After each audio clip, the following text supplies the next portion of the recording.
प्रभु जी, हाँ, 4 6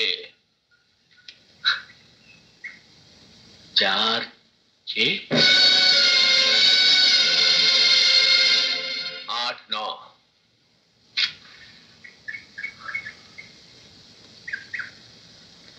8 9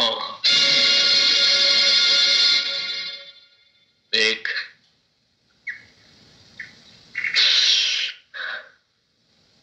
1 बस एक बार चमत्कार दिखा दे भगवान। कितने सालों से तेरे चक्कर में लगा हूं, मेरा आखिरी नंबर लगा दे भगवान, आखिरी 4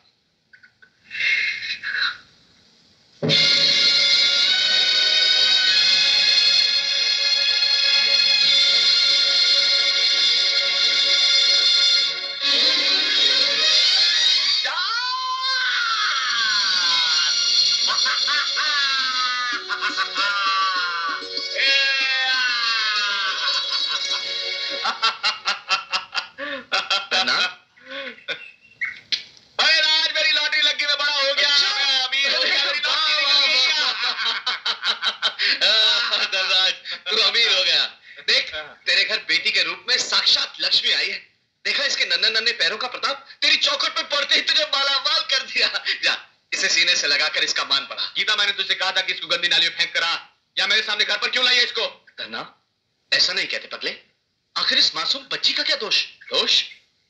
इसने मेरी एक एक खुशी छीन ली, मेरी शांति की जान ले ली। क्या ये दोष काफी नहीं? इतना बेरहम मत बन धन्ना, ये बच्ची तुझसे ज्यादा दुखी है। अरे तूने तो अपनी पत्नी को खोया, लेकिन इसकी तो मां खो गई है। मां, ये भी इसी का नसीब है, मेरा नहीं। मैंने इस मनहूस में शांति की बेटी की सूरत नहीं, शांति की मौत की शक्ल देखी है। तूने गलत देखा है धन्ना। इंसान की आंखें कितने ही तेज क्यों ना हो, लेकिन वो अपने माथे की लकीरें नहीं देख सकता। बदनसीबी की लकीरें अगर औलाद के नन्हे हाथों पर होती है, तो बाप के चौड़े माथे पर भी हो सकती है। 5 करोड़ की लॉटरी क्या लग गई? तू जमीन से 5 फुट ऊंचा उठ गया। दौलत के जूते पहनकर तूने अपने पांव मेरे सर पे रख दिए। अरे धन्ना, इतनी ऊंचाई पर मत जा कि तेरे जूतों के निशान जमीन के बजाय दोस्तों के सर पे नजर आए। राम, अपनी औकात भूलने की कोशिश मत करो। मैं तुझसे 5 करोड़ सीढ़ियां ऊपर हूं, और मेरे सामने तेरी दोस्ती का कद बहुत छोटा है। तू ठीक कहता है धन्ना, मैं भूल गया था रे कि मेरे सामने मेरा दोस्त नहीं, एक करोड़पति सेठ खड़ा है। लेकिन एक बात मेरी याद रखना धनराज सेठ, आज जिस दौलत के नशे में तू अपने धर्म को ठुकरा रहा है, एक दिन यही दौलत तुझे ऐसी ठोकर मारेगी कि तू अपनी पहचान भूल जाएगा। निकल जा यहां से, निकल जा यहां से। अब तू खड़ी यहाँ क्या कर रही है? हटा इसे मेरी नजरों के सामने से, हटा। तू बाप है या कसाई? गीता, चिल्लाओ मत। राजा अजमल से लेकर बादशाह अकबर तक मंदिरों और दरगाहों की चौखट पर औलाद की भीख मांगते हुए गुजरे हैं। तेरी तो औकात ही क्या है? अरे, जिस घर में बच्चे नहीं होते ना, उस घर के अंधेरे के लिए सूरज की रोशनी भी कम पड़ती है। पड़ती होगी, मुझे नहीं चाहिए। मेरे पास आज दौलत की रोशनी है, दौलत की। ले जाओ इसे। हाँ, ले जाऊंगी। तू अपने खून को भूल सकता है, लेकिन मैं अपना रिश्ता नहीं। ये मेरी भाभी की आखिरी निशानी है, इसे मैं पालूंगी मैं। हाँ, ले जा, मगर इतना याद रखना, फिर कभी इसका मनुष्य चेहरा मेरे सामने ना आने पाए। मैं खुद नहीं चाहूंगी कि इस पर तेरी छाया पड़े। जा।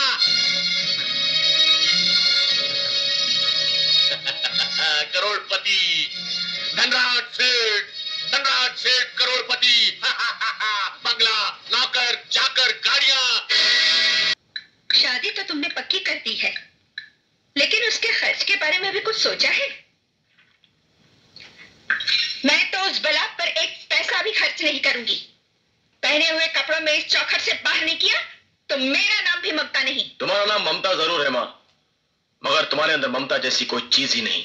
सूरज, ये सब तुम्हारे सर चढ़ाने और बेइंतहा लाड़ प्यार करने का असर है, वरना सेठ धनराज के घर के संस्कार ऐसे नहीं थे। किस संस्कार की बात कर रहे हैं आप सेठ साहब? बेटी को बाप के सामने घूंघट निकालना पड़ता है, क्या इस संस्कार की बात कर रहे हैं आप? सूरज, आपकी गाय जैसी बेटी आपके मुंह से बेटी शब्द सुनने के लिए तरसती रहती है, या इन संस्कारों की बात कर रहे हैं आप? सूरज, अपनी बेटी को अभागन और मनुष्य का नाम देकर जिंदगी भर उसे नफरत करते रहे आप, या फिर उन संस्कारों की बात कर रहे हैं आप? संस्कारों की दुहाई देने का हक सिर्फ माँ बाप का होता है सेठ साहब, और माँ बाप बनने के लिए सिर्फ औलाद को पैदा कर देना ही काफी नहीं होता।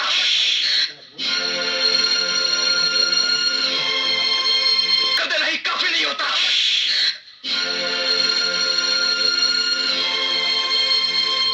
जाते कहां है सेठ साहब? रुकिए। सिर्फ थप्पड़ मार देने से आपकी जिम्मेदारियां खत्म नहीं हो जाती। मैं अपनी बहन की शादी के लिए आपसे चेक साइन कराने लाया हूं।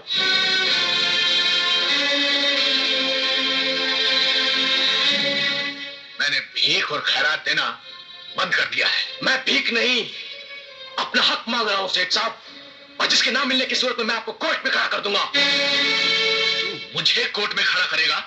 मुझे, सेठ धनराज को? हाँ, सेठ धनराज को। मैं अपनी बहन की खुशी के लिए कुछ भी कर सकता हूं।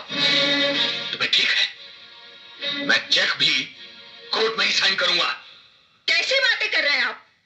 कम से कम अपनी इज्जत का तो ख्याल कीजिए। लोग क्या कहेंगे कि बेटे ने बाप पर मुकदमा कर दिया, और फिर एक चेक ही की तो बात है, साइन कर दीजिए। कम से कम इस बहाने उस मनुष्य से हमारा पीछा तो छूटेगा।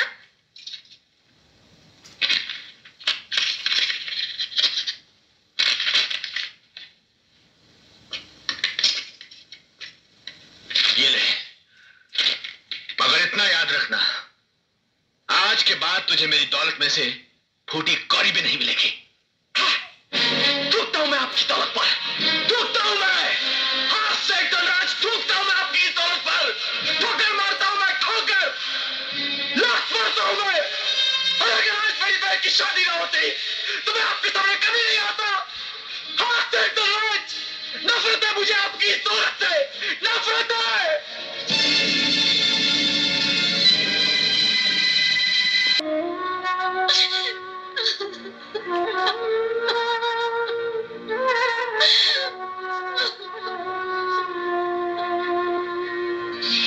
तू इस कंगाल करोड़पति से क्या मांग रही है दीदी? अरे इनकी बिलों में तेरे लिबास के लिए चुनरी नहीं, बेटी का बाप के सामने मुंह छुपाने के लिए पर्दे बनते हैं। चलो चलो उठो दीदी, रो मत। अरे सेठ, बेटी की विदाई के वक्त तो पत्थर भी दिल बन जाते हैं, मगर आपका तो दिल ही पत्थर बन चुका है। लोग तो औरों की बेटी का कन्यादान करके पुण्य कमाते हैं, पर आपके भाग्य में तो अपनी खुद की बेटी का कन्यादान नसीब नहीं। चलो दीदी, आज तक मैंने तुम्हारे भाई होने का फर्ज निभाया है, पर अब बाप होने का फर्ज भी मैं निभाऊंगा। हाँ दीदी, मैं ही तुम्हें विदा करूंगा। हम कहीं के नहीं रहे। देख लिया बाबूजी, आज तक आप अपनी जिस बेटी को अभागन और अपशगुन मानते रहे, आपका पूरा वजूद उसके पैरों की धूल का मोहताज था। उसे जन्म देकर आपने दिया ही क्या? तिरस्कार, घूंघट, आंसुओं की सौगात दे देकर आप इतने कठोर हो चुके हैं कि आज विदाई के वक्त आशीर्वाद के 2 शब्द बोलने के लिए आपके होठ नहीं हिले। सूरज, तुम मत बोलो मां। टूटे हुए शीशे भी अगर जोड़े जाते हैं तो उनमें दरार पड़ जाती है, मगर आप लोगों ने तो दिल तोड़ा है, दिल। अगर मेरी बहन अभागन होती तो उसके पैदा होते ही आप मिल मजदूर से मिल मालिक नहीं बन जाते। आज आपके पास जो कुछ भी था उसके पैरों के प्रताप से। अरे आपका भाग्य विधाता ने आपके माथे पर नहीं, लक्ष्मी के पैरों के तलवे में लिखा था। शायद इसीलिए उसके इस चौखट से बाहर कदम रखते ही आपका सब कुछ जलकर राख हो गया और आपके जीवन में अंधेरा हो गया।